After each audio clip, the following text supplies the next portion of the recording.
Howdy doody everybody, my name is KevGuuey and welcome back to Chuusotsu First Graduation. Sunny felt uncomfortable. 前々から聞こうと思ってたんですけど、あなた、ビアンじゃないですよね。ビアン？ Confused, she parroted back the word. 何それ？わからないですか？ She turned around and faced her. 知らないとおかしいこと？いや、まあ、概念としては知らないとおかしいかなと。いいですか？ビアンっていうのは。She started to explain but then stopped. ちょっと待ってくださいよ。これって要は自分のことを好きかどうか聞くのと同じじゃないですか。I think so. 下手に踏み込んだら私の方がビアンにって食らってしまうんじゃ。If I'm not careful, won't I end up coming across as myself? 朗報？ビアン？ She popped her head out from under the covers.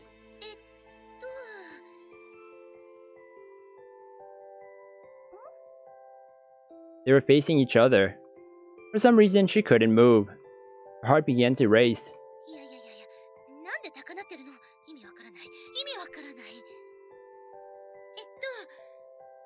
つまり、ビアンっていうのは、女の子のことを好きな女の子ということで。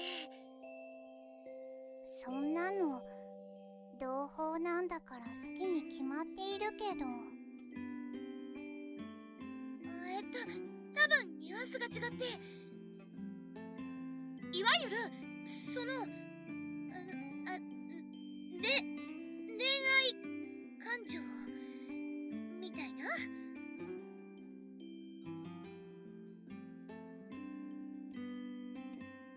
Oh, there it is. Pop. Her eyes went wide. Oh, that's funny. I mean, look.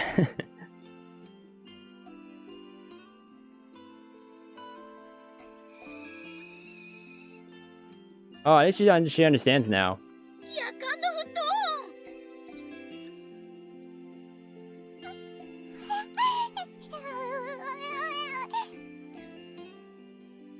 Alright, so either she likes other girls or she is or she just kind of is assuming that Aru likes her and then she's just kind of like, I don't know what to do.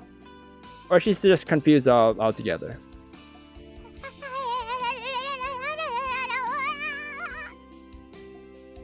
いや、テンパりすぎですから、なんかこっちが冷めちゃいましたよ。はいは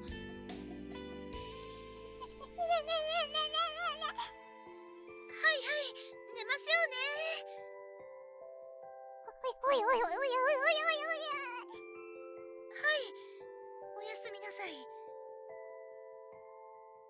The two of them turned around and faced away from each other. 普段あんなに超然としてるくせにいきなりテンパっちゃって。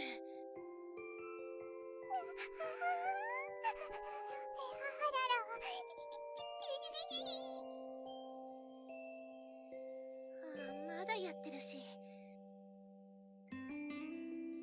Or she's actually just finding out about it now.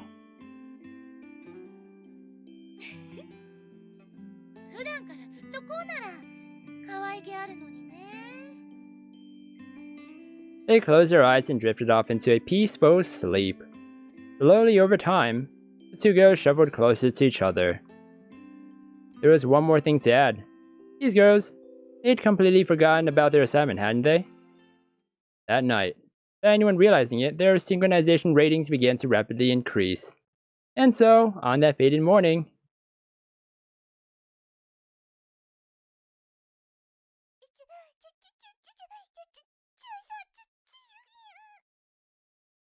she's still at it. She's still... Did she not sleep?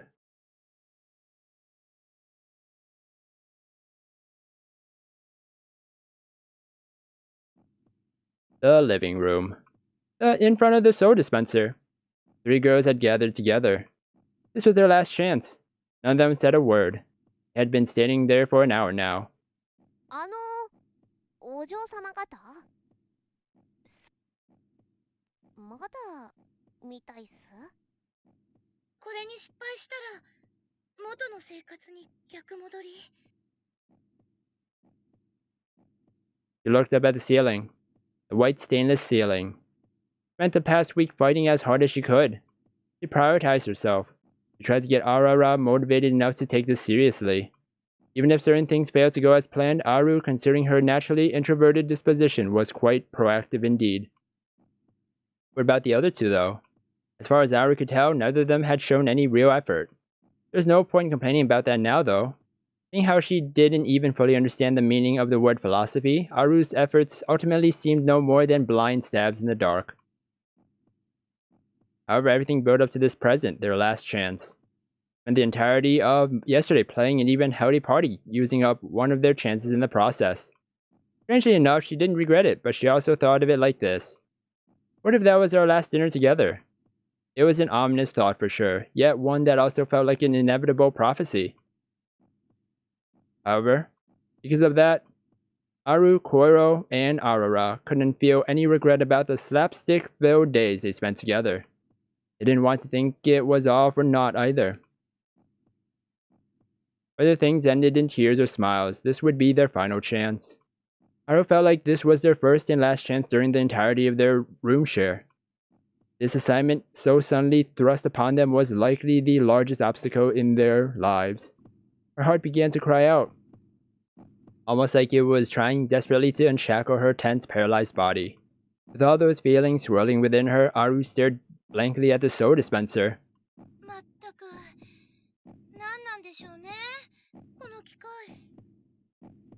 She sighed.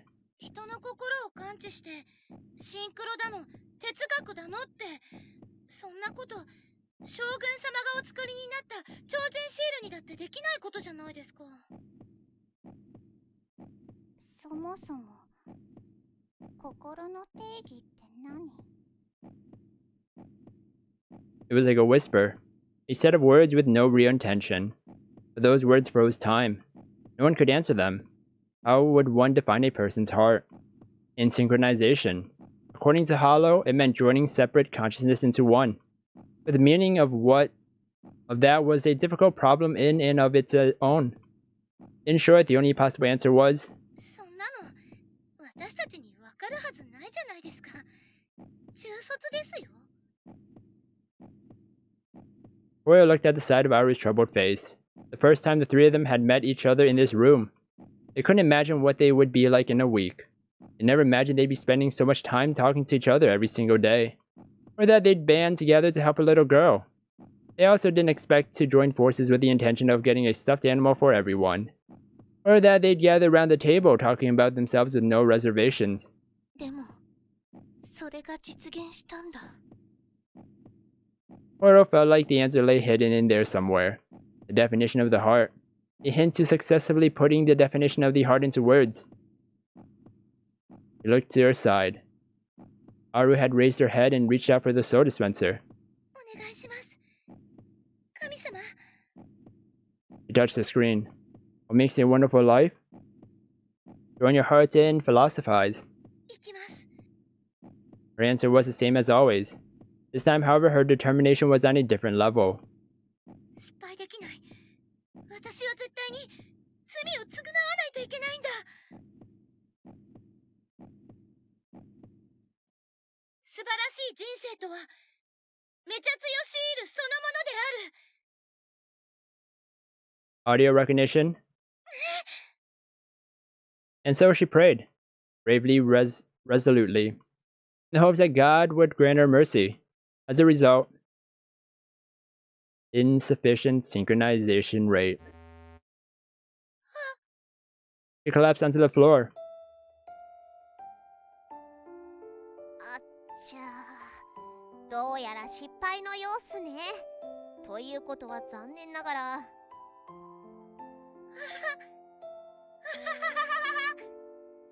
Her laughing was dry.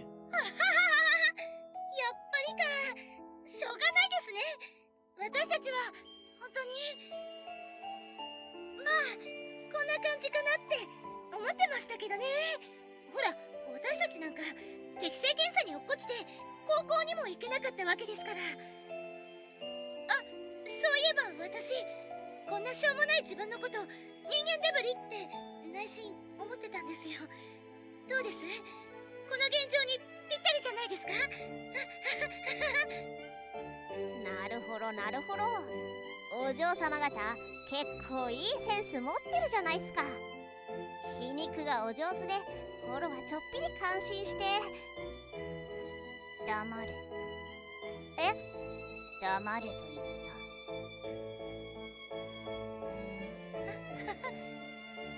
こんなもんですよね、私たちなんて。少しはシンクロに近づけたかなとか思ってましたけど、勝手な思い込みだったみたいです。Cora wanted to say that she felt the same way about them even now, but she swallowed her words. Even if she had said that now, it wouldn't have been any comfort to anyone, because their story ended here. ホロさん、最後だから教えてくれませんか？素晴らしい人生って何だったんですか？哲学ってどうすればよかったんですか？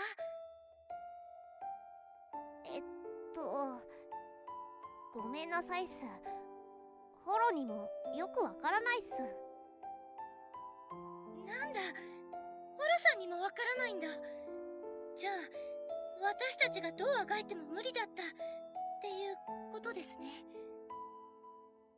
それはわかんないっすよ。フォロは機械っすから。心とかそういう形のないものに名前をつけて研究を重ねて言葉で表現してきたのはいつだって人類じゃないっすか。でも私には理解できませんでしたよ。これっぽっちも哲学のことを調べようと思っても結局自分が楽しいと思うことに流されてばっかりで。学問上の定義や歴史だったらフォロにだって検索できるっす。フォロが言いたいのはそういうのじゃなくて。じゃあ教えてください。教えてくださいよ、素晴らしい人生。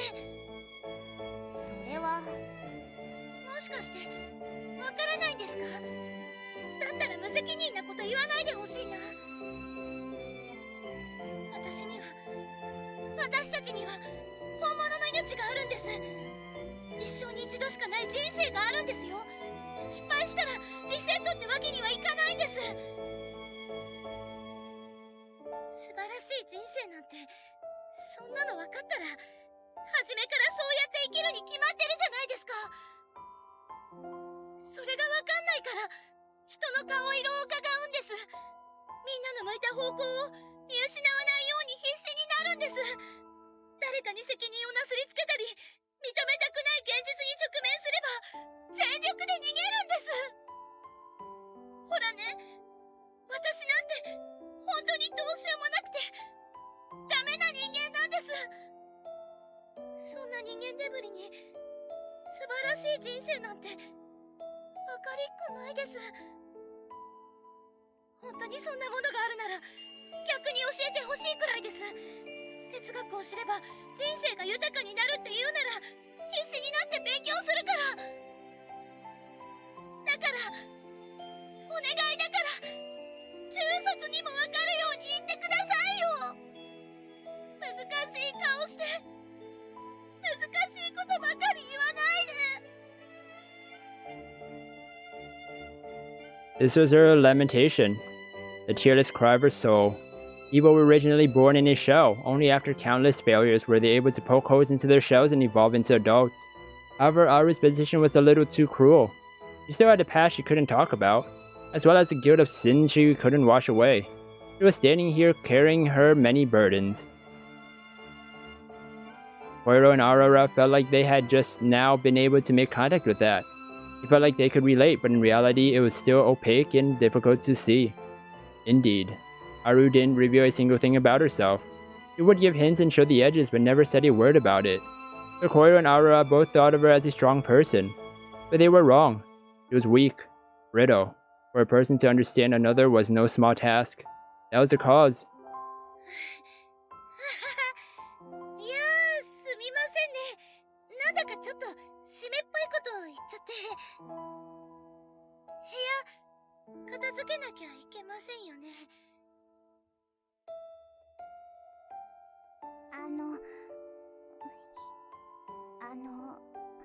同胞